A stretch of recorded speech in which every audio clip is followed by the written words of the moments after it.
al tiro.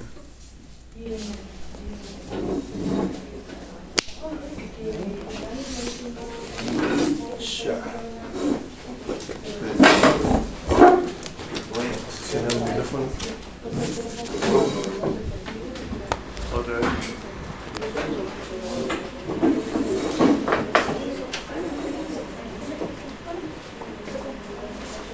Ya.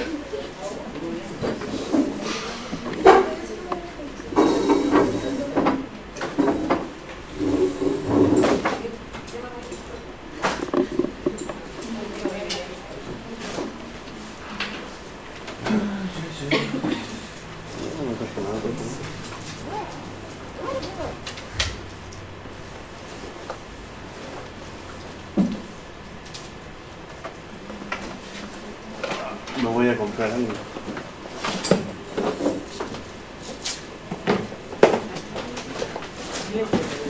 Me compro igual.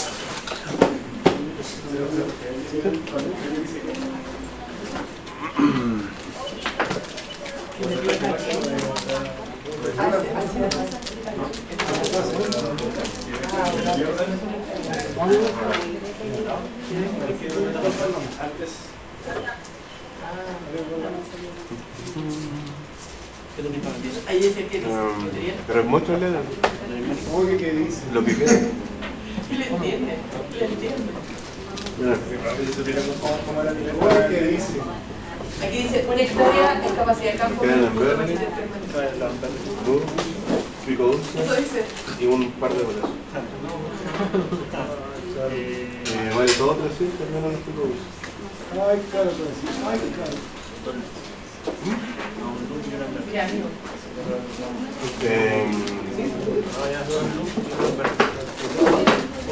Me vas a tener que pagar después porque no tengo muerto. ¿Qué te pago?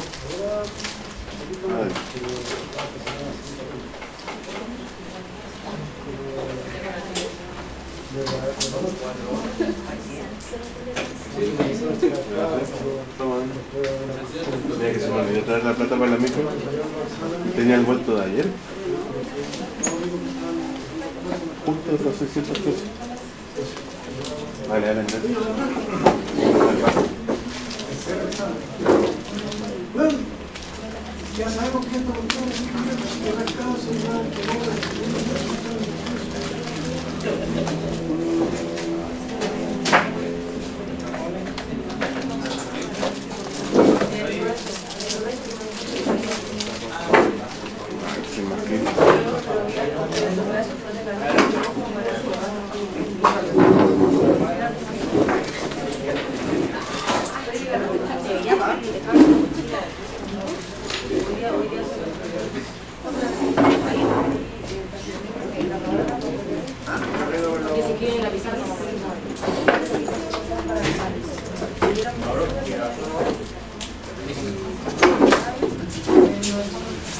Vamos a borrar esto porque la profe ya está haciendo uno.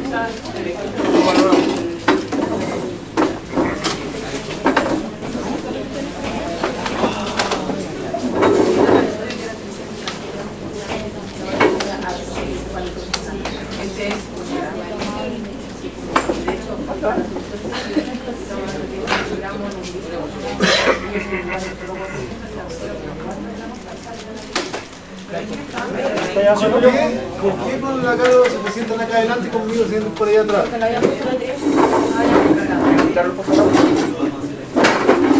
Aparte la pizarra. Todo porque ella es guapa, simpática.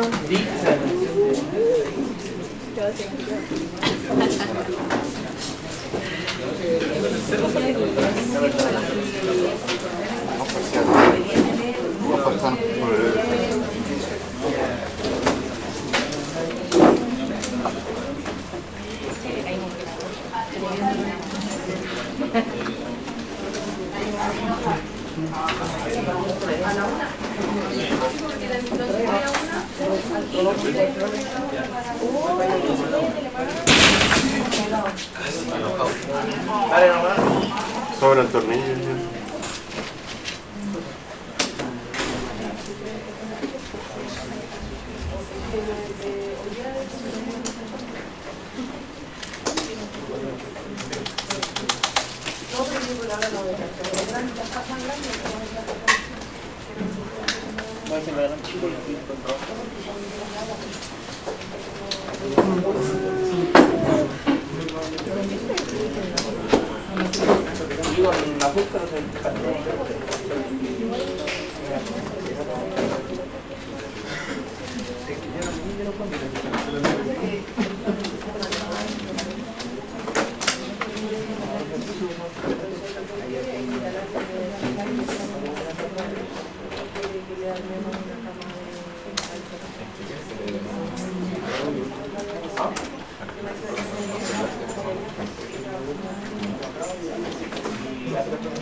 Porque yo me ducho y me vengo.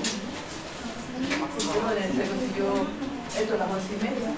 Ah, venía sacando de la sala, cuando los alumnos estaban súper contentos conmigo. Yo entro a esta hora, llego a esta hora. No se Sí, vaya, con mi clase, ¿no? Sí, no se vaya. No. Creo que no, yo escucho. En lejos, no sé. Yo mi primera clase. Sí, esta individuo no apareció, viene apareciendo en otro día. No la había visto. Él Ahora, tampoco. ahora, seca. Mira, ya un mes sin venir a clase. Seca. ¿En qué mes estamos? Ya, pero ¿cuánto Septiembre. Septiembre. Y las clases partieron en Ya, agosto. y viene la tercera. ¿He faltado dos, no? Sí. Estamos en la semana 4. Pero, De la semana 1 fue feriado. de verdad, una corta en la clase. Pero para ti la existencia de la compañía. Tú la conocías de antes. Yo no la conocía, pero de verdad, una corta en la clase. Ahora que vea. Pero de verdad, una corta en la clase. Aquí no voy a decir nada. Vamos a ver. Aquí, Ya. Chao, profe.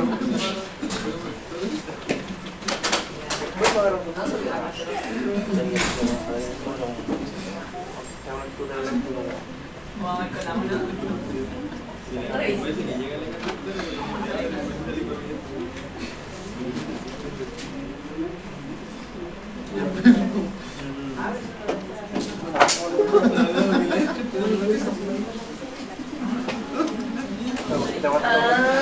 ¿qué? No te pasando, señora, acá no Solo porque te quiero. Está bueno.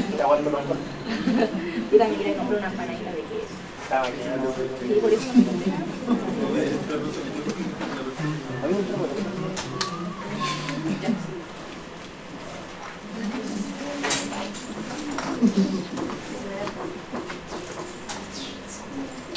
Y de hecho le subí la clase bonita. El computador se veía. Quedó después.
Me va a retar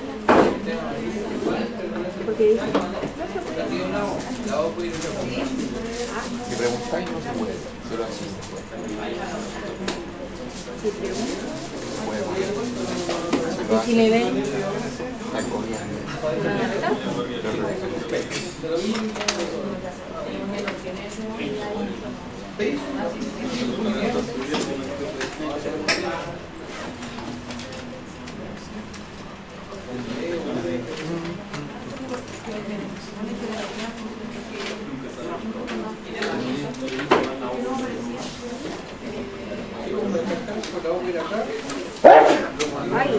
Salud. Gatito.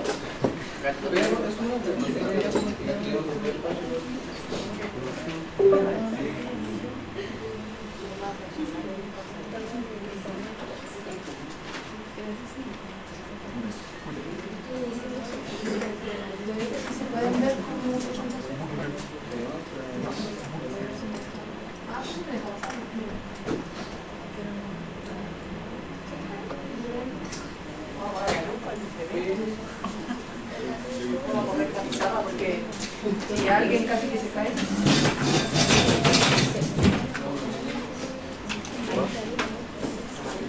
¿No va a usar la pizarra, no? ¿Ah? ¿No va a usar la pizarra? No voy a usar la pizarra, no. Por ahora, que sepan, no, ahí vamos viendo. La otra semana es cuando hagamos cálculos y vamos a usar la pizarra. ¿Cálculo de invernadero? No, de soluciones nutritivas. Ah. Ay. Ahí vamos a usar la pizarra. Y después, la otra semana, a ver, la otra semana. Sí, la otra semana. La siguiente es la que nos toca. Ah, graba el 18. La siguiente nos toca otro feriado, el 18. Ya, ¿cómo están? Bien. Veo hartas caras nuevas. Que no De a habían poco aparecido. vuelve. Que no habían aparecido. La primera semana éramos como 7. La semana pasada éramos 20, 21, algo así, de lista de 30. Así han ido multiplicándose. Multiplicándose. Ya, la semana pasada terminamos como el PPT que era de introducción. Eso fue lo que terminamos la clase pasada, que estuvimos hablando de los sistemas y hicimos a medias porque nos falta agregarle unos ingredientes a las soluciones nutritivas. Entonces, hoy día vamos a ver el PPT de soluciones nutritivas y después nos vamos a ir a trabajar al invernadero a terminar la solución porque llegaron todas las cosas que faltaban. De hecho, ahí tengo el molibdato de amonio, que es el que había que echarle 1 gramito a la solución de micro. Así que lo que estaba viendo, como se supone que es 1 gramo a 1 litro, lo que vamos a hacer hoy día es como ya tienen lista la solución B y eran 400 ml que echaron, hay que echar 0,4 gramitos de eso para que quede con el molibdato de amonio según lo que corresponde a la solución, ¿ya? Y el nitrato de sodio también llegó, que era el que faltaba para la solución A. ¿Qué formato se presenta eso? El que tengo acá, en general todos los que utilizamos son polvo. Este es molibdato de amonio. Mira, igual te decís, la cuestión que compraron, pero bueno, se ocupa 1 gramo para 1 litro de micronutrientes y de ese litro se ocuparon 400 ml para hacer la solución concentrada, que es para 1000 litros de agua. Entonces, esto es 1 gramo para 2000 litros de agua, 2500 litros de agua. Ese es el ingrediente que menos utiliza. Ese es el molibdato de amonio. Y el otro que nos faltaba la semana pasada es el nitrato de sodio, y también dijeron que ya llegó. Entonces, vamos a terminar las soluciones que dejamos a medias la semana pasada y vamos a seguir trabajando en grupos y vamos a trabajar con cajones, vamos a armar los cajones de madera chiquititos para poder empezar con los ensayos que vamos a hacer con distintas soluciones. Eso vamos a hacer afuera, ¿ya? Así que vamos. Entonces, la semana pasada decíamos que dentro de las, podríamos decir, desventajas, dentro de los desafíos,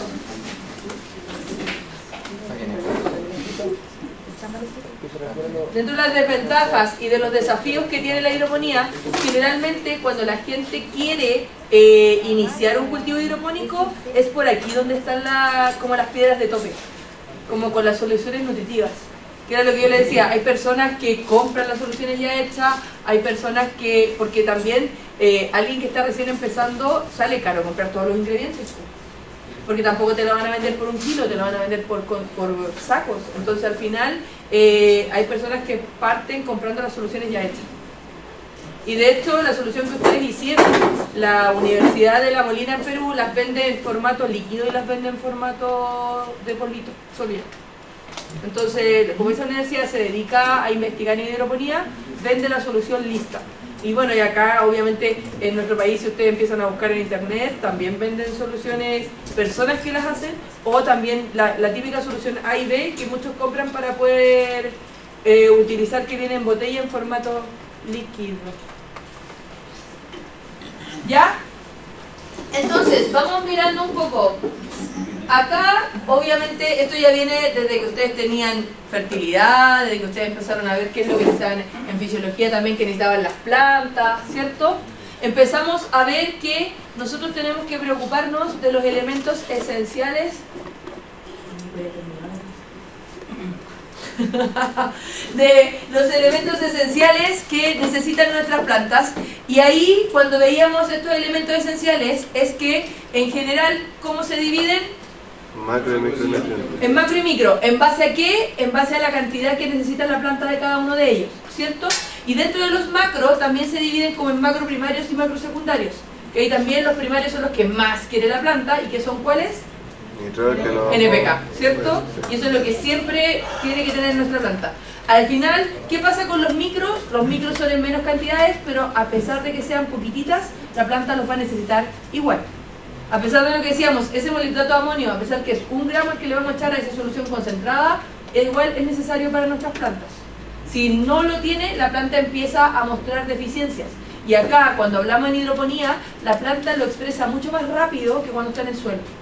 Porque en el suelo tal vez puede haber algún residuo que esté todavía presente, que nosotros no lo manejamos, pero acá en el agua no está presente simplemente. Entonces la planta lo va a expresar súper rápido.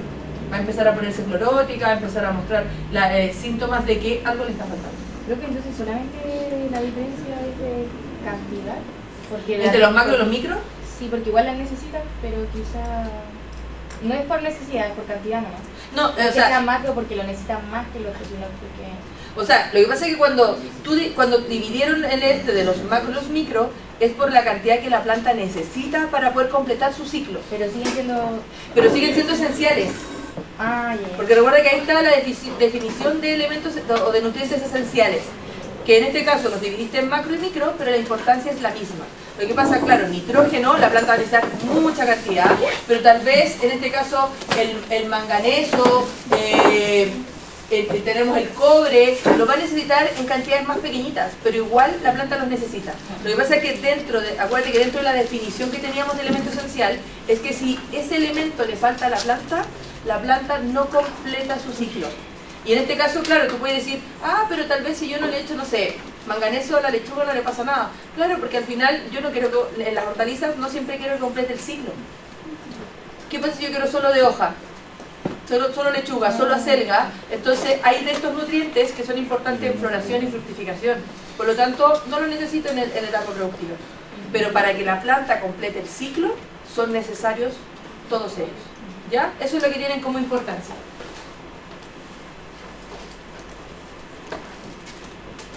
Bueno, acá aparece más o menos, en la siguiente tabla, lo que aparece acá, y aquí también está la composición del tejido referente a los nutrientes. Fíjense que cuando hablamos de lo que la planta tiene, que la componen a ella, es principalmente carbono y oxígeno y algo de hidrógeno. Estamos hablando que tenemos el 96% de la composición del tejido de la planta, es algo que nosotros no le damos. Porque es lo que ella obtiene del agua y del ambiente. Entonces, nosotros le estamos dando en nutrientes, le estamos dando el otro 4%. Eso es lo que le estamos dando en nutrición nosotros a la planta, para su composición, para todos sus procesos. Y dentro de eso, fíjense que decimos, wow, si el nitrógeno es lo que más necesita, pero necesita un 1,5%, o sea, eso es lo que tiene la concentración en su tejido seco. Un 1,5% es nitrógeno.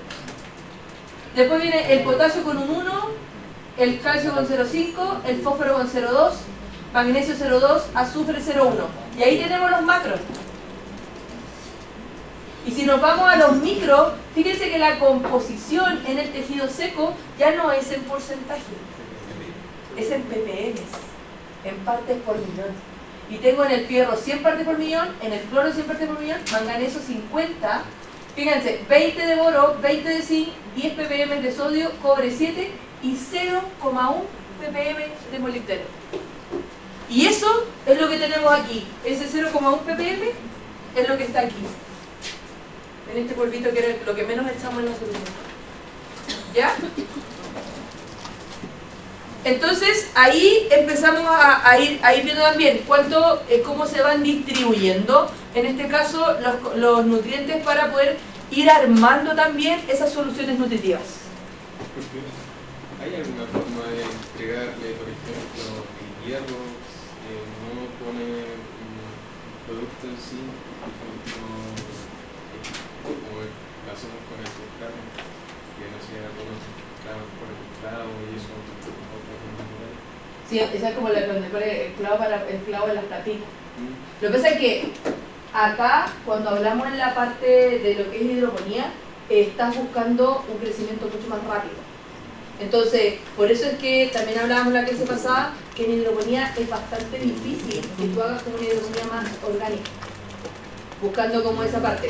Lo que decís por la semana pasada, lo que se está acercando hoy en día a que la hidroponía sea un poquito más orgánica es el hecho cuando haces acuaponía, que alimentas a través de las fecas de los peces, alimentas tus cultivos. Pero, o se ha intentado, pero no, lo que yo les decía, pero no se ha logrado así tan efectivo, por ejemplo, con un té de compost, porque igual te faltan nutrientes. Además que, si bien ustedes comparan un cultivo en sistema tradicional, fertilizado con fertilización tradicional, con ureas, con fosfatos, con los productos químicos, versus una producción orgánica, siempre en este caso, a pesar de que funciona, a pesar de que es rentable, porque todavía hay gente que lo hace, pero los rendimientos son muy distintos y los tiempos son muy distintos. En cambio, acá cuando trabajas en hidroponía, trabajas como que full rendimiento, full rápido, que tu lechuga en un mes esté lista. Entonces, al final, los nutrientes no podemos jugar con eso de que no, probemos un poquito, porque al final vas como súper cuadradito para poder ir sacando la producción. Entonces, por eso la hidroponía se aleja un poquito de la parte orgánica. Es que al final, por eso son todos solubles, o sea, obviamente todo tiene que ser todo soluble para que tampoco no tener problemas. Y también vamos viendo qué pasa con los antagonismos, qué podemos juntar con qué, porque si no también nos van a precipitar los componentes y no nos va a servir dentro de la solución. Entonces por eso hay que ir como viendo paso a paso y en general es como que está definido, porque también vamos a ver, nosotros decimos, pero la urea es súper soluble, pero la urea no se utiliza en hidroponía. Y vamos a ver por qué. ¿Ya? Bueno, acá muestra un poquito qué pasa con las relaciones, con lo que estábamos diciendo recién. ¿Qué pasa con las relaciones de antagonismo y sinergismo? En el caso de todas las que tienen como las líneas continuas, son las que son antagonistas, las que no se deberían juntar, las que no se llevan bien. Y las que tienen las rayitas punteadas son las que sí se quieren. Ellas sí te producen un sinergismo y sí se potencian entre ellos esos nutrientes. Fíjense, ¿quién es el peor vecino? No alcanzo a leer. ¿Cuál es la sinergia? El antagonismo es estas, las que son así, las que son líneas sí, no punteadas. Además, ¿el potasio es más antagonista? El potasio... Ya, el potasio nadie lo quiere yo. Ya, el calcio entonces. Pero mira el calcio. El calcio es antagónico con el manganeso, el calcio es antagónico con el potasio, con el fierro, con el boro, con el zinc, con el magnesio. Es como el peor vecino. ¿Se fijan? Entonces acá y acá, ¿qué es lo que nos pasa con el calcio? El calcio tiende a precipitar. ¿Y se lleva todo? ¿Ah? Se lleva todo. Es que se va al fondo, pues quedan como los restos en las soluciones. Entonces, por eso también vamos a ver lo que ustedes estaban preparando la semana pasada, esas soluciones así concentradas, jamás las juntamos. No es como digamos, mira, tengo que echar, vamos a ver hoy día, son 2 ml de solución B y 5 ml de solución A por cada litro de agua. de nuestra solución nutritiva. Pero no es que yo diga, ah, tengo 1 litro de agua, echémosle este pocillito, los 2 ml de B y los 5 de A, los revuelvo y los echo. El hacerlo así, cuando están concentradas, hace que me precipiten todos los nutrientes. Pero en el agua diluido, ahí sí, pues, primero echo el A, lo disuelvo, después echo el B, lo disuelvo. ¿Ya? Nunca se juntan cuando están concentradas. Porque ahí empiezan a aparecer todos los antagonismos y se nos empiezan a precipitar todos los nutrientes. O sea que las dos soluciones que hicimos son justamente los que separaron todos los antagonismos. En cierto modo sí, está preparado para que no ocurra ese precipitado. Y de repente, por ejemplo, después cuando veamos frutilla, la molina le saca el calcio, porque requiere más calcio la frutilla, pero lo deja como una solución C. Y el calcio lo deja solito, para que no presente problemas por la concentración con el resto de los nutrientes. Entonces, ahí es importante el hecho de ver quién se puede juntar con quién. Pero en general, la solución A, ¿qué es lo que tiene? Los macros. Eso es lo que tenemos principalmente. Y por eso utilizamos 5 ml de esa solución. Y en el caso de la solución B, van a estar principalmente los micros. Y ahí utilizamos solo 2 ml. ¿Ya? Y ustedes se fijaron también las cantidades. Las cantidades que usábamos de fertilizante en la solución A versus las cantidades que usaron en la solución B. Eran cantidades mucho, y sobre todo en las micro eran cantidades, eran 5, 7 gramos, eran como muy poquito lo que hicieron en la solución de micro. No sé quién hizo la solución de micro porque fueron pocos los que hicieron la de micro. ¿Por qué se pueden? Y acá habla un poco de compatibilidades ya de los fertilizantes. Acá arriba está el nitrato de amonio. El nitrato de amonio es como compatible con todo, no tiene problema. El fosfato monoamónico es compatible con todos menos con el nitrato de calcio y con el nitrato de magnesio. Y ahí está que en este caso, claro, calcio y magnesio empiezan a tener incompatibilidades con el fósforo. Y por eso empezamos a ver. Fíjense acá, ¿quién tenemos de nuevo? Fosfato monopotásico, fósforo. Y es incompatible con los mismos, pues, con el calcio y con el magnesio. Y sulfato de potasio también empieza a tener problemas en este caso con el calcio. Profe, pero ¿qué pasa si no se llevan? ¿Ah? Uno No los pasa puedes, por es que no sobre los puedes poner en la misma solución. Cuando estás haciendo la solución concentrada.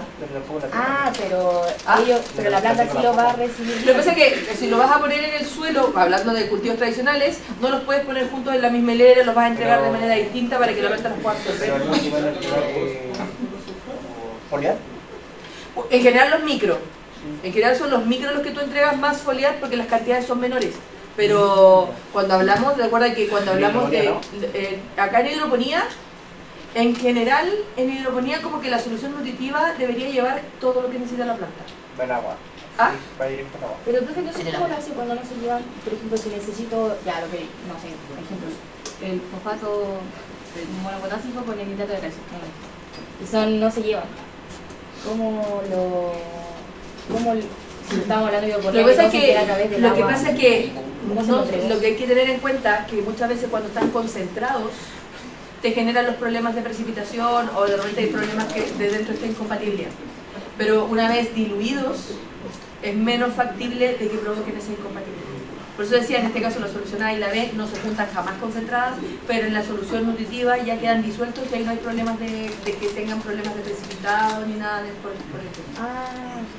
Y además que tenéis que ir viendo a cuál es el nutriente que es más recomendado para... Porque por ejemplo, acá aparece el fosfato monopotásico, aparece el fósforo en otras presentaciones. La semana pasada nosotros usamos superfosfato triple. Y el superfosfato triple es cero soluble.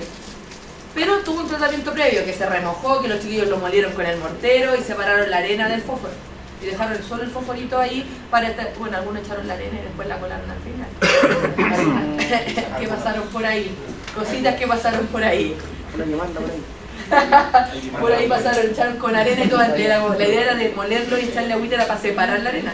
Pero después cuando vieron la solución estaba toda la arena abajo. Sí, a separar la arena al final. Pero en este caso vas viendo, igual la próxima semana cuando veamos la receta de la que esa receta es la que da la Católica cuando haces el diplomado de hidroponía, también te va diciendo qué puedes combinar con qué para ir haciendo la solución. Es que lo que vamos a hacer la próxima semana es pasar de moles a gramos, ver cómo lo haces como de los requerimientos, con los pesos atómicos, con todo, para poder armar una solución. Eso es lo que vamos a hacer la próxima semana. ¿Ya? Ya, las concentraciones óptimas, acá, fíjense que acá están los elementos, acá están los pesos atómicos, que es lo que vamos a ver la otra semana, y las concentraciones que deberían haber en las soluciones nutritivas. Acá fíjense que el potasio de hecho debería haber entre 200 y 300 ppm, el nitrógeno entre 150 y 250, y si nos vamos abajo al molibdeno entre 0,01 y 0,05, que es como el que más poquitito vamos dando, pero ahí nos está dando más o menos los rangos que debería haber de cada uno de estos elementos dentro de una solución nutritiva. ¿No depende de la nota? Es que en general, mira, lo que pasa es que no existe lo va a decir más adelante, no existe una solución nutritiva como que sirva para todo. Pero por otro lado, tampoco es económicamente rentable que tú te pongas a hacer soluciones nutritivas como para cada etapa de desarrollo de la planta o para cada cultivo y no sé qué. Entonces al final lo que se van haciendo, se van adaptando. Ah, o sea que este es un rango que en verdad me serviría para cualquier cultivo, pero que tú vas viendo más o menos como... y va a ir dependiendo como, muchas veces como prueba y error. Ah, como pero si por ejemplo, ejemplo, al 200 o al 300. Porque por ejemplo, la solución que vamos a ver la próxima semana, para tomate se utiliza el 100%, pero para lechuga se utiliza el 50%. Entonces la diluyes más para poder que uses para lechuga. Entonces, muchas veces la solución, por ejemplo, la de la Molina, se da bastante bien con frutillas, se da bastante bien, pero le potenciamos el calcio. Entonces, o para cultivos de hoja va bastante bien con lechuga. O por ejemplo, el productor que vamos a ir a ver, que él tiene berro, él utiliza el ultrasol de crecimiento para la fertilización base de su cultivo. Y obviamente complementa con otros componentes que también le echa la solución y algunos que puede aplicar foliar, porque estamos hablando de un cultivo de hoja. Entonces, acá, hoy día lo que yo les decía, cuando hagamos los cajones, vamos a probar distintas soluciones. A algún grupo le va a tocar el ultrasol de crecimiento.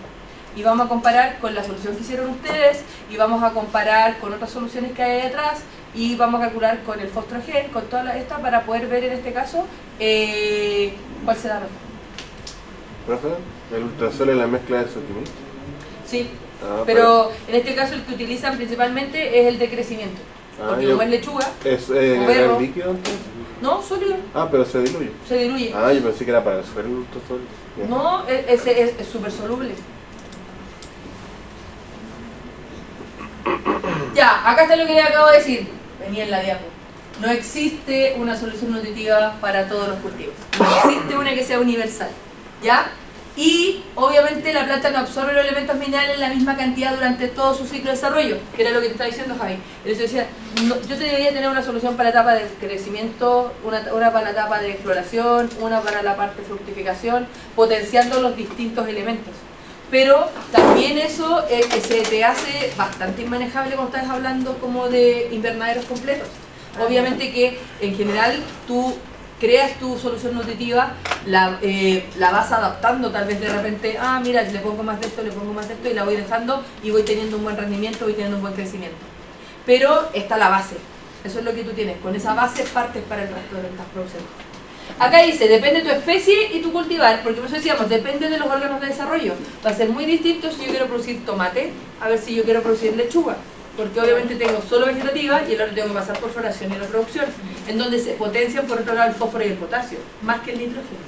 Ah, claro, y ahí jugando también. Y te voy a mostrar, ahí les tengo una tabla que es la que tiene la Molina, que es la que te dice más o menos cómo ir potenciando esa parte.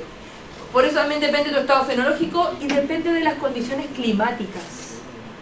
¿Por qué depende de las condiciones climáticas? Porque una planta, cuando hace mucho calor, de la solución nutritiva, ella va a absorber más agua que nutrientes. Entonces, por otro lado, en la época de invierno, cuando hace más frío, la planta hace todo lo contrario, absorbe más nutrientes que agua de la solución nutritiva. Y ahí empiezan a quedarnos desequilibradas un poco las soluciones nutritivas que estamos aplicando. Entonces también ahí empieza a ser importante cómo yo voy midiendo la conductividad eléctrica, cómo yo voy midiendo qué está pasando con el pH de mi solución. Y eso me va dando los indicadores de qué está haciendo la planta, qué está comiendo, qué está, para poder también ir mejorando. Yo les decía, también hay medidores específicos que uno ahí te mide, mira el fierro, mira el calcio, pero son más caros. Pero también midiendo la conductividad eléctrica tú sabes si la conductividad eléctrica se está yendo muy arriba, quiere decir que se están concentrando mucho los nutrientes. Por lo tanto, ¿qué hago? Repongo, pero repongo solo con agua, para poder empezar a equilibrar esa solución nutritiva que se me está disparando la conductividad eléctrica. ¿Tiene que ser agua destilada para que no suba el No necesariamente tiene que ser agua destilada. Si nosotros lo miramos, claro, si lo miramos acá, Duoc, nuestra agua de acá tiene conductividad eléctricas ya muy altas. Entonces, de repente por eso la solución nutritiva la hicimos con agua destilada. Pero porque el agua de acá es mala. Pero en el caso de ustedes, cuando ustedes quisieran hacer sus soluciones, cuando ustedes quieren producir, bueno, obviamente que lo primero que hay que hacer, que lo vamos a hablar ahora, hay que mandar a hacer los análisis de agua. Y obviamente ideal que nuestra agua tenga, obviamente menos de 2 de conductividad eléctrica el agua que nosotros vamos a usar. Una agua que tenga más de 2 ya es un agua que no me conviene para poder producir hidroponía, porque cuando le agreguen los nutrientes se te va a subir más la conductividad eléctrica. ¿Qué pasaba con eso, señora? ¿En qué me afectaba? Es que tenéis muchas sales, po. Pero eso tiene que ver con lo del calor, ¿o no? Por los mozos. Tiene que ver con la absorción de tu planta. Sí, porque no entendí por qué se hacía mucho calor la planta absorbía agua, que no tiene que ya al revés. Pero es que es la forma que tienen ellas, no es como que haya en este caso, es la forma como la planta reacciona. Cuando hace calor, la planta en ese momento lo que quiere es agua, y de la solución nutritiva en la que ella está, va a chupar más agua y van a quedar los nutrientes en la suspensión. Pero no hay también algo que No, pasa, ¿no? de la planta no va a estar alimentándose, ella en ese momento no quiere alimentación, quiere solo agua, para poder bajar la temperatura y para poder mantenerse y no transpirar tanto. En cambio, si hace frío, la planta no tiene sed. Es como que lo mirara y decir, no tiene sed, no quiere agua, quiere comida. Ya. Entonces consume más nutrientes que agua. Y ahí la solución se te empieza a quedar solo el agua pura. Empieza a bajarte toda la nutriente porque ya la planta está comiendo todos los nutrientes. Eso es lo que hace. La planta es como su forma de reaccionar frente a las distintas temperaturas, cómo se va alimentando. ¿Y cómo se tiene esa temperatura? Es que ahí va por el otro lado, que ahí va a depender que si tú tienes un invernadero climatizado. Si puedo climatizar. Sí, porque obviamente, y como siempre lo dijimos cuando hablábamos en forzado, el hecho de que yo sea productor, lo que pasa es que en nuestro país, muchas de las personas que producen bajo invernadero, producen en invernáculos porque no están climatizados. Entonces logran tener la producción durante todo el año, pero una producción que en cierto modo es inestable, porque al final, nosotros decimos, en las épocas de primavera-verano, las lechugas se demoran 30 días, y hay mucha lechuga hidropónica en el mercado. Pero ¿qué pasa en los meses más fríos? Hay muy poca, y porque la lechuga ya no se demora 30 días, se demora 45. Entonces, ¿y qué pasa con esos productores que tienen que entregar todos los meses pedidos, por ejemplo, en los supermercados? No sé si se han fijado, no sé si te han comprado lechuga hidropónica a veces en invierno, a veces uno ve, ¡uy, qué viene linda! Pero cuando la sacas, no es una. Son 2 lechugas, porque en este caso te exigen que por lo menos una lechuga, cuando está lista para comercializar, pese cerca de 200 gramos. Entonces, te ponen 2 para poder hacer el peso y tener la cantidad, porque el productor no le están dando los tiempos para entregar con lo que él tiene, con su requerimiento en los supermercados. Entonces, ¿qué tiene que hacer? Armar la lechuga. Me compra el vecino. 2 por 1. No, porque están armando el peso y el volumen.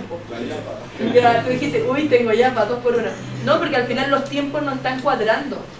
Y por eso, si en invierno ya se alarga 45 días. Y eso de repente se nota. Es que en general, sí, pues por eso digo, si tú tuvieras tu invernadero climatizado, o lo que decíamos la semana pasada, hablando de los cuartos de producción, ahí en un cuarto de producción, que ahí son todas las variables, están todas manejadas, ahí no tienes ningún desperfecto en los tiempos. Ahí son todos tus tiempos perfectos, vas a ir a los 30 días, vas a estar cosechando, vas a estar trasplantando, entonces no vas a tener problemas de entregas, pero obviamente es algo mucho más caro de producir, pues, y por eso le sacas el provecho de cuántos pisos de producción vas a tener por metro cuadrado, para que sea rentable. Eso es lo que ocurre. Ya, mira, acá está esta tablita de la Molina. es lo que ellos decían, que dependiendo de tu estado de desarrollo de tu plantita, es que yo le voy a hacer la concentración de la solución. Y qué tipo de solución nutritiva es lo que yo debería potenciar. Por ejemplo, si yo estoy haciendo plantines, no voy a regar con la solución al 100%. La voy a regar con la solución al 50%. Y eso quiere decir que en vez de agregar 5 ml de A, le agrego 2,5 ml de A por cada litro de agua, y en vez de 2 de B, le agrego 1. Y entonces la hago diluida al 50% y con eso riego mis plantines. Y en esa época, si tú quisieras potenciar algún nutriente, debería ser el fósforo. Porque estamos en la época de que está enraizando, está el plantín formándose. Entonces en esa época el fósforo sería como el más importante para que tu planta se desarrolle bien en esa etapa. Después dice, ya en el trasplante, obviamente empiezo con mi solución al 100% y sigo, cuando yo recién estoy trasplantando mi lechuguita. ¿Ustedes se acuerdan de sus lechuguitas que recién de los plantines, cómo era su raicita? Pequeñita. Entonces, esas lechugas, obviamente cuando yo recién las trasplanto, tienen que empezar a acomodarse a esa solución, si es que es raíz flotante, o al NFT, que la raíz tiene que llegar abajo. Por eso nosotros vimos la semana pasada y hablamos que para el NFT hay que hacer un pretrasplante antes de pasarla al tubo. Y ese pretrasplante lo hago en un cajón de raíz flotante, porque ahí la raíz va a llegar más fácil al agua y va a potenciar su sistema radical. Entonces cuando pasa al tubo, haga un buen uso del espacio y llegue con las raíces al final del tubo.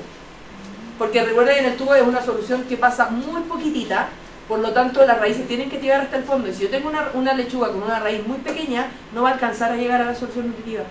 Entonces en el caso del NFT se hace un primer trasplante en raíz flotante, que ya cuando la raíz está, por eso es una semana, que forme bien las raíces, la paso al NFT para que ya esté bien adaptada. Profe, y cuando propaga las plantas, en la almaciguera no ocupa, o sea, ¿qué ocupa? ¿No ocupa la esponja? No, lo que pasa es que va a depender cómo tú haces en la etapa de almaciguera. Lo que pasa es que en la etapa de almaciguera tienes dos opciones. Lo tradicional y lo que más hacen es que el hecho de que tú haces con sustratos que son muy livianos, que es fácil después de desprender. ¿Ya? Entonces, porque yo les decía, hay productores y hay personas que dicen, no, la voy a poner con todo el sustrato y le pongo la esponja y la llevo al sistema. Mi punto de vista, yo digo, es muy personal mío, es que si yo tengo un sistema de raíz flotante que no tiene recirculación, me da lo mismo, porque va a estar el sustrato y el sustrato se va a quedar abajo aconchado y no va a tener ningún problema con eso, lo pongo con sustrato. Pero si mi sistema es de recirculación, voy a tener problemas con los filtros, con todo, entonces prefiero que se enjuaguen las raícitas y después se ponen en los sistemas. La planta obviamente que se estresa un poco, pero es capaz de reponerse frente a ese lavado de raíces cuando uno la pone en la esponja. Pero también hay productores que han estado utilizando esta esponja agrícola, que es como el Oasis, que son chiquititos, como ese con el que hacen los arreglos florales, que vienen así con los cuadraditos marcaditos para que ustedes pongan la semilla peletizada, porque al final es como que está justo la pelotita, el hoyito para la pelotita de la lechuga peletizada. Entonces uno pone la semilla de la lechuga, la tapa con un poco de perlita y la hace germinar en esa esponja agrícola. Y después ese cubito lo llevas con cubito y todo a los sistemas. Y lo otro que también hacen, que también es lo que se ve, es lo que vemos en pura hoja. ¿Han comprado lechugas hidropónicas de pura hoja? ¿Compran lechuga hidropónica? Sí, pero ¿a qué se refiere con pura hoja? Es que es la marca, po. No sé la marca. Es la marca. Pura hoja, es la marca. Es hidropónica y listo. No le veo el Ya, pero es que lo que pasa es que las de pura hoja tienen un cubito que es bastante grande y por el lado dice pura hoja. No sé. Y que es de lana de roca. Entonces tú pusiste, y ahí es mucho más cómodo que la otra esponja agrícola, porque las esponjas agrícolas son chiquititos los cubitos. Este es un cubito como de este tamaño y un cuadradito, debe ser como de 5x5, el cuadradito. Entonces pones ahí están googleando pura hoja. Pones ahí la semillita y obviamente, y este cubito también tiene como un borde plástico donde está claro la promoción de pura hoja. Pero, y ese en el NFT es súper fácil porque te queda justo, no tenés que ponerle nada a la lechuga, po. La lechuga queda como con su pancito, así, listo. No le estoy poniendo esponja, no le estoy poniendo canasto, nada, porque va con el cubito y la dejan instalada, y como el cubito es pesado, no se lo va a llevar tampoco el agua y la lechuga queda al tiro instalada en el NFT. ¿Los viste, Sofi? ¿Se veían los cubitos? ¿O no se veían los cubitos?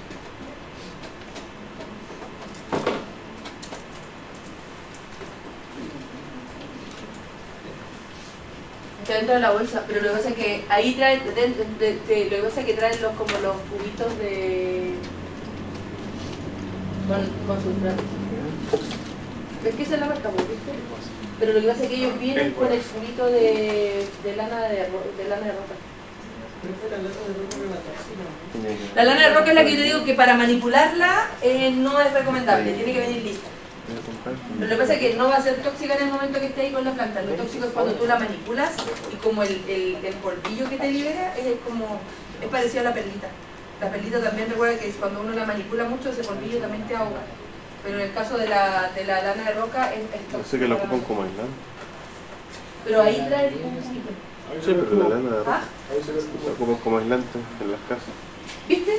Entonces por eso digo, ese cubito es como de 5×5 y ahí adentro está lleno de sustrato. Entonces ahí pusiste la semilla, germinó y al final las raíces no se expanden para acá, pues las raíces empiezan a aparecer acá porque tiene esta es como una bolsita plástica. Porque la lana de roca de hecho es un sustrato que es como el único sustrato que se puede utilizar solo, no en mezclas en hidroponía, y tiene bastante buena retención y todo lo humedad. Sí, esos son los cubitos, ¿viste? Que está, ya está el cubo y acá está la espuma agrícola que es la que más común, que es más chiquito. Menos mal. Pero es, igual ¿viste esto qué es lo que es? Lana de roca. ¿Sí? Las fibras se rompen buscaste el cubo, y quedan ¿quieres? más. Sí, ese cubito, entonces tiene justo el hoyito para poner tu semilla, entonces germina y eso te evita también después el estrés cuando tú haces el trasplante. La llevas directo. Las raíces no pasan por a través de esto. En general, porque yo digo es plástica, es como una, y claro, que pura hoja le escribe aquí, pues pura hoja le ponen la marca ellos, pero las raíces de la lechuga sobresalen hacia acá. Sí, y esto te da el efecto de que, claro, como el tubo tiene como cerca de 5 centímetros de altura, te queda y te quedan las raíces abajo en la parte de contacto con la solución nutritiva.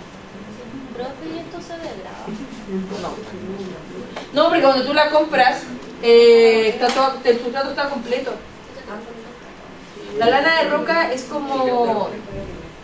son como piedras expuestas a altísimas temperaturas para que llegue a ese formato.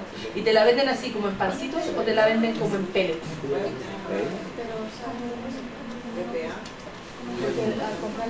No, porque te lo venden con la lechuga, pero tú al comprar la lechuga, las raíces están tan metidas entre medio que no podías separar la lechuga de la raíz de la lechuga de lo común que es el sustrato ahí adentro.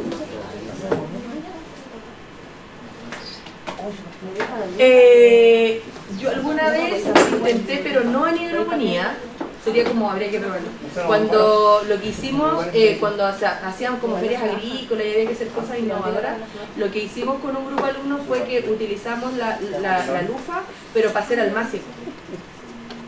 Entonces le echábamos un poquito de sustrato en los hoyitos que trae la lufa y poníamos, yo compré varios de estos que te venden en los chinos para sacarte el piñón, y le tuvimos que sacar el palito y ocupamos esa estructura como almácigo. Y resultaba bastante bien porque ahí la idea era como llevarte el almácigo con la lufa a trasplantarlo. No lo hemos probado. Qué buena idea, Qué buen proyecto y título. ¿De qué? ¿De la lufa? Sí. Ah, pero nosotros lo probamos con los almácigos porque al final, claro, es como tu pote, le pones ahí tu almácigo y después, claro, eso lo entierras y se degrada. Pero no es tan barata la lufa. Eso iba a decir, pues no más cara la lupa que el... No es tan barata la lufa, pero es algo como más degradable. Es como esas macetas que son de fibra de coco. más orgánico.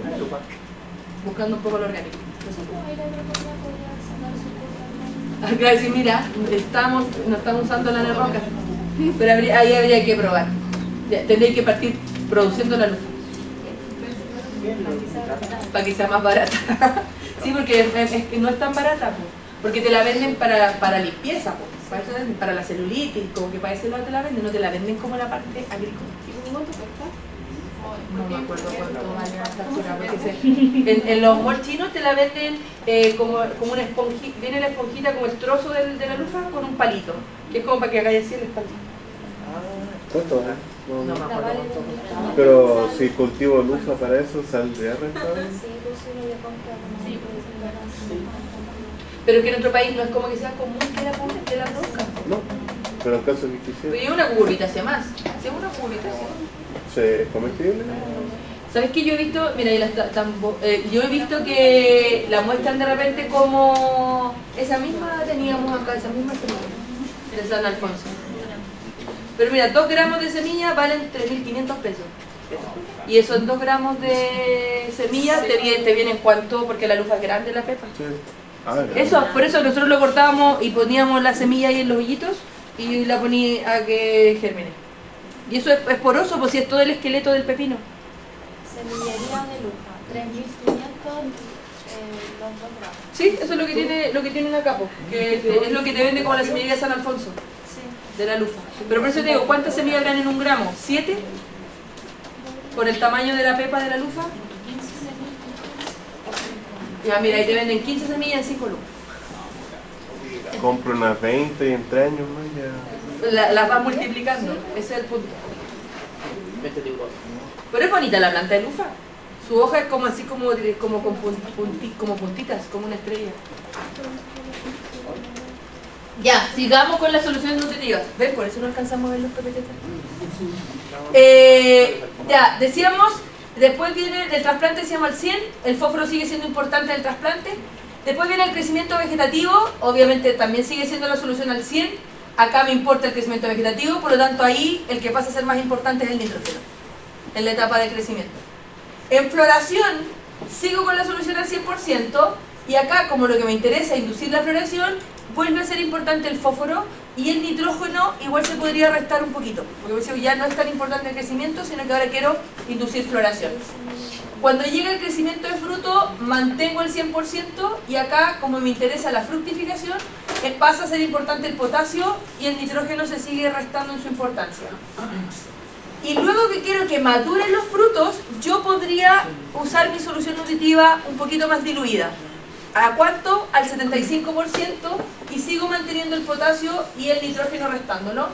Y de ahí, ya obviamente, si habláramos de tomate, si habláramos de pimentón, que obviamente son especies que no es una única floración, sino que venimos con floraciones escalonadas, tendría que volver a repetir el ciclo de floración, fructificación, maduración.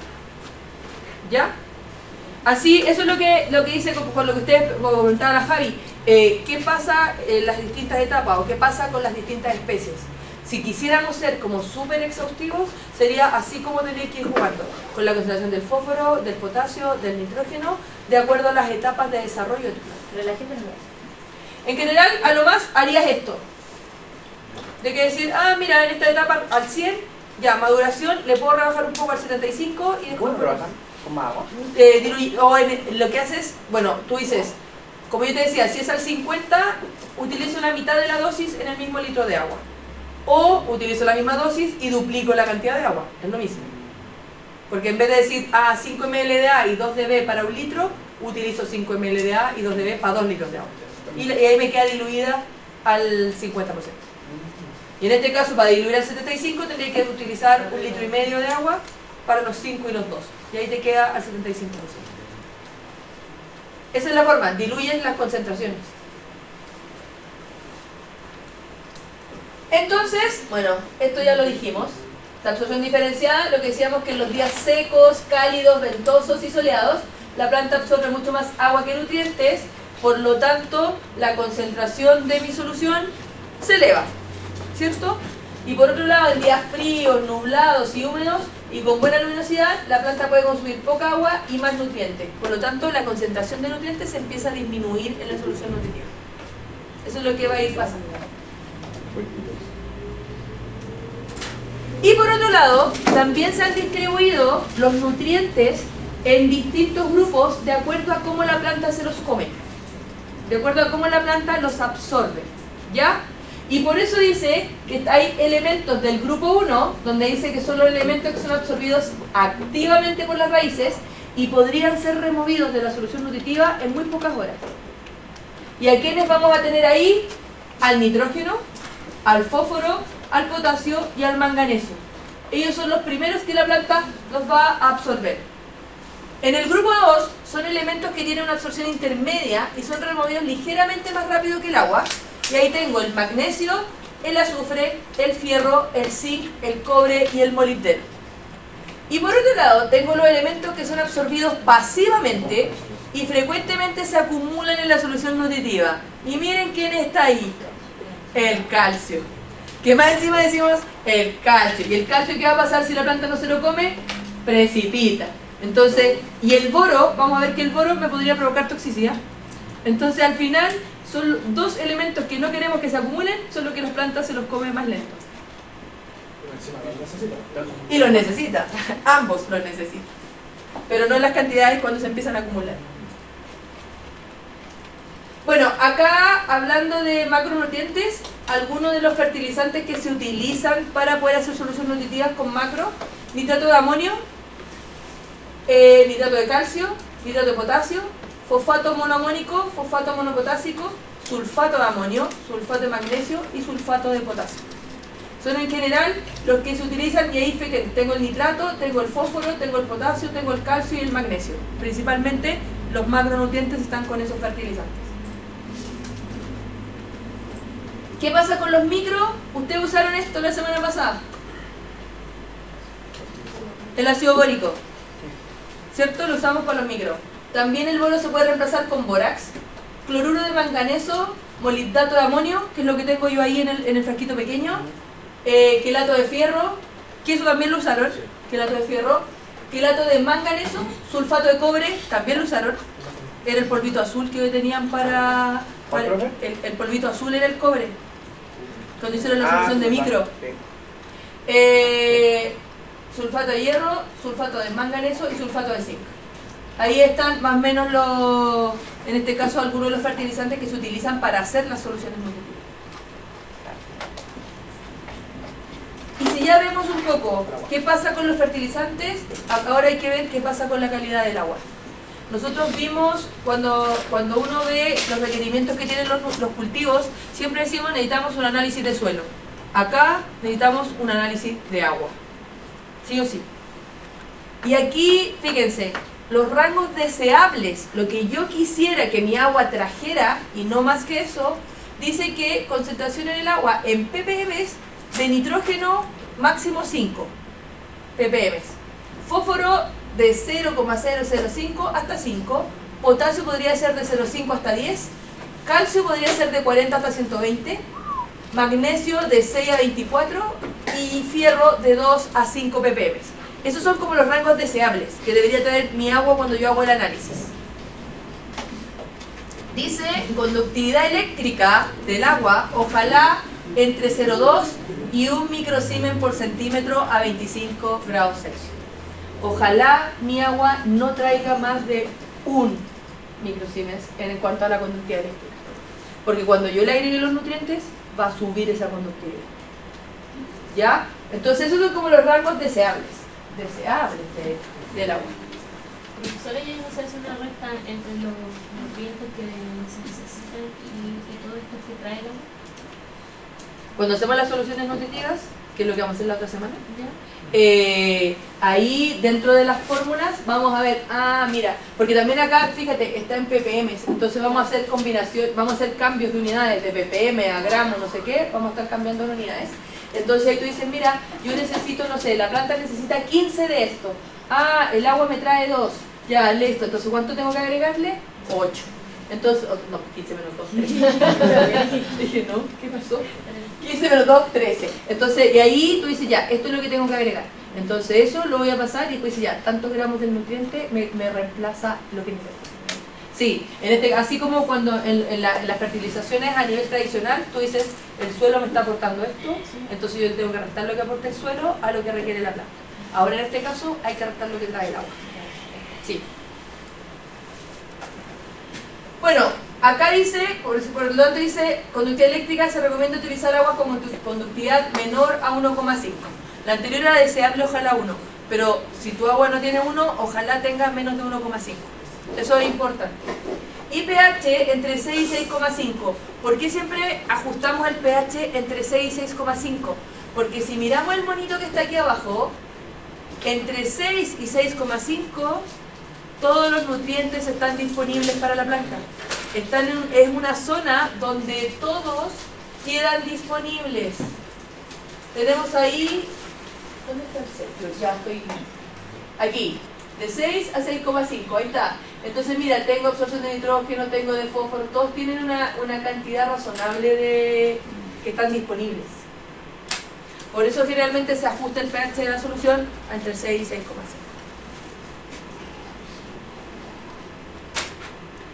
Acá en el análisis del agua, y acá empiezan a ver qué pasa con las cosas tóxicas que no deberían haber en el agua. El sodio es tóxico para las plantas y además eleva la conductividad eléctrica, y además el sodio es mal vividor porque desplaza los nutrientes esenciales. Entonces, si está presente, es tóxico y más encima desplaza los esenciales. Él se posiciona, entonces no deja que la planta absorba los esenciales, sino que él está posicionado. Entonces, no queremos que haya mucho sodio en nuestra agua. ¿Qué pasa con el boro? El boro mayor a 0,7 ppm también puede causar toxicidad en la planta.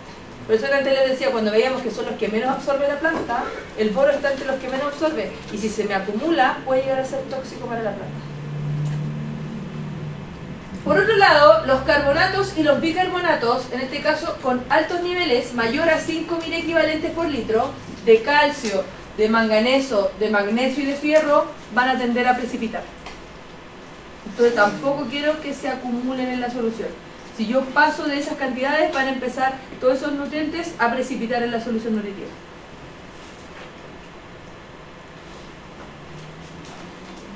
¿Cuándo cambio la solución nutritiva? ¿Cuándo cambio la solución nutritiva?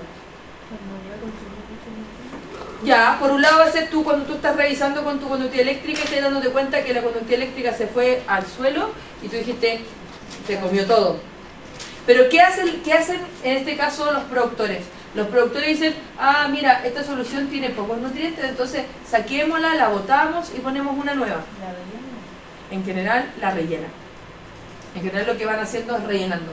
Alguna vez yo vi un productor chiquitito, que es un caballero que producía, no sé si todavía produce, por el Camino Mariscal, el que va a San Bernardo. Cuando uno va hacia allá, a este lado hay una parte que dice, se venden lechugas hidropónicas. Y él obviamente tenía su estanque enterrado. Entonces, dime, enterrado, imposible que él diga, ya esta solución no sirve, saquémosle lo que hay, lavemos el estanque y le cambiamos. No. Lo que generalmente hace es eso. Ah, mira, me falta, no sé, le voy a reponer 10 litros de agua y le echo la solución para esos 10 litros de agua. Y voy viendo cómo me queda la conductividad, cómo queda el pH y los voy ajustando.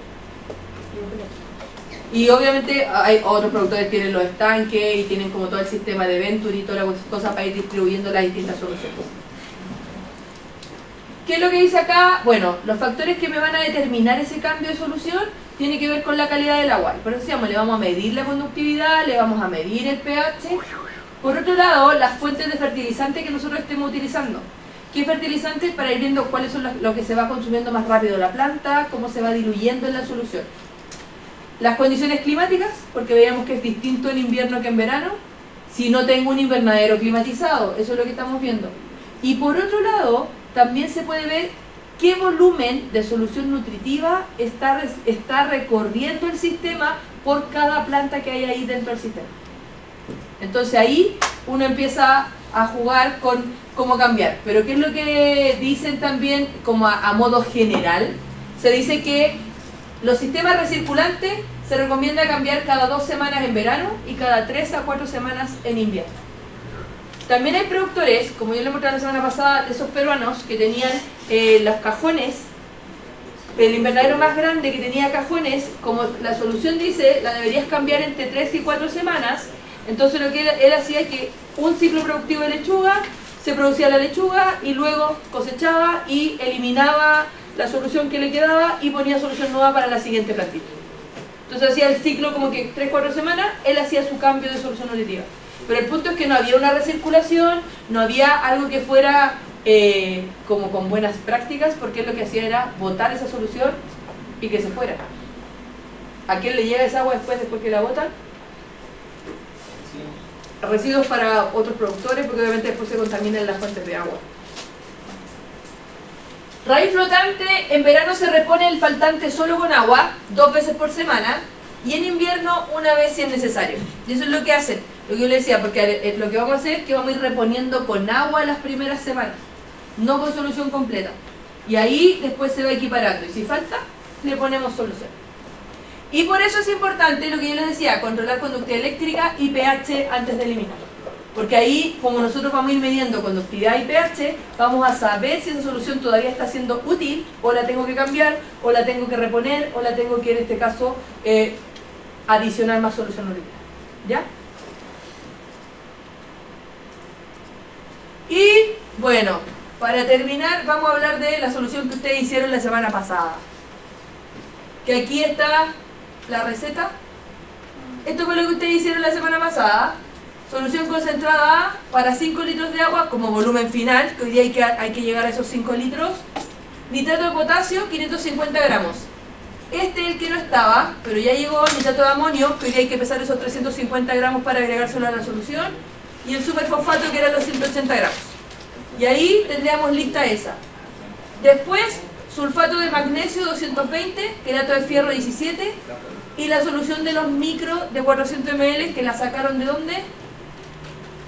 De esta otra solución que tenía 5 gramos de sulfato de manganeso, 3 gramos de ácido bórico, 1,7 sulfato de zinc, 1 gramo de sulfato de cobre, y esto es lo que le vamos a agregar hoy día, fíjense, 0,2 gramos de molibdato de amonio. Ese 0,2 gramos era para 1 litro de agua. Sí.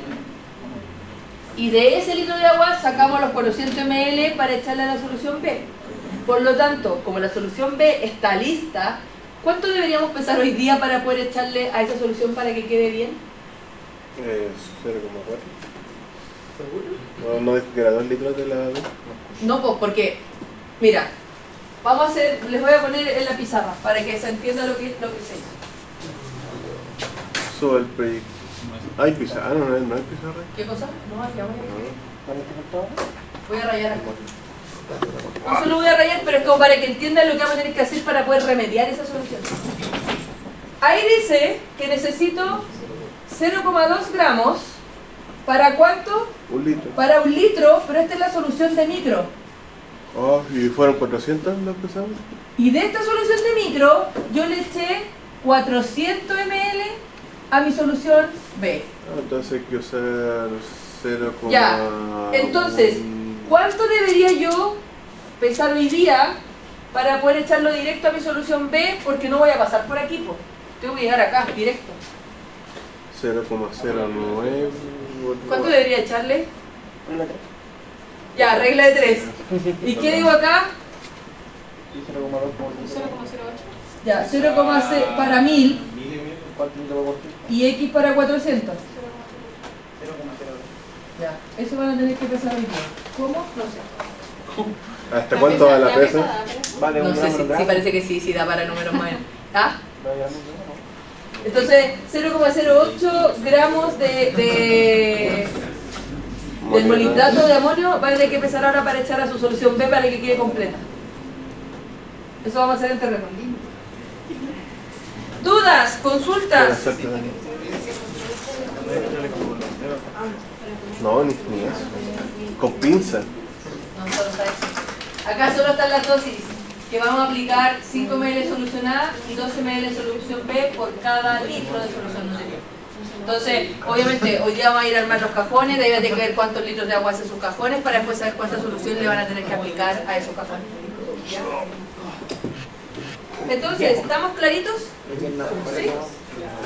¿Claritos? Bueno, como conclusión, dice, las soluciones nutritivas son un componente esencial en los sistemas hidropónicos, ya que su correcta formulación y manejo determinan directamente el crecimiento, desarrollo y productividad de las plantas. A diferencia del cultivo en suelo, en hidroponía las plantas dependen completamente de estas soluciones para obtener los nutrientes esenciales. Por ello es fundamental conocer las necesidades nutricionales de cada especie, así como factores como el pH, la agua eléctrica y la calidad del agua que estamos utilizando. El equilibrio adecuado de macro y micro, ajustado según la etapa fenológica del cultivo, garantiza una producción eficiente y evita deficiencias o toxicidades. Asimismo, la innovación en el monitoreo y automatización de la nutrición de sistemas hidropónicos contribuye a una agricultura más precisa, sostenible y productiva. Y en resumen, el éxito de la hidroponía depende en gran medida del crecimiento técnico y la gestión efectiva de las soluciones nutritivas, lo que convierte este aspecto en una pieza clave para el desarrollo de una agricultura moderna y sustentable. Así de bonito. Todo rompiendo mitos. Bueno, el próximo semestre vas a tener que nombrar esta clase, porque es parte de la clase de cultivos forzados que viene el otro semestre. Sí, ya la vas a tener, porque como es que es la clase que yo armé para forzado. Entonces, del forzado, hay una unidad completa de hidroponía. La primera clase de hidroponía es soluciones nutritivas. Entonces, luego el otro semestre va a tener que tener esta misma clase. Ya, entonces, ¿estamos claritos? Estamos claritos. Ya, faltan 20 para la una. ¿Vamos? ¿Al tiro nos vamos a poner? Luego en la casa. Salíamos más acá. A lo que termine. Sí, pues, ok. Guarden sus cosas allá.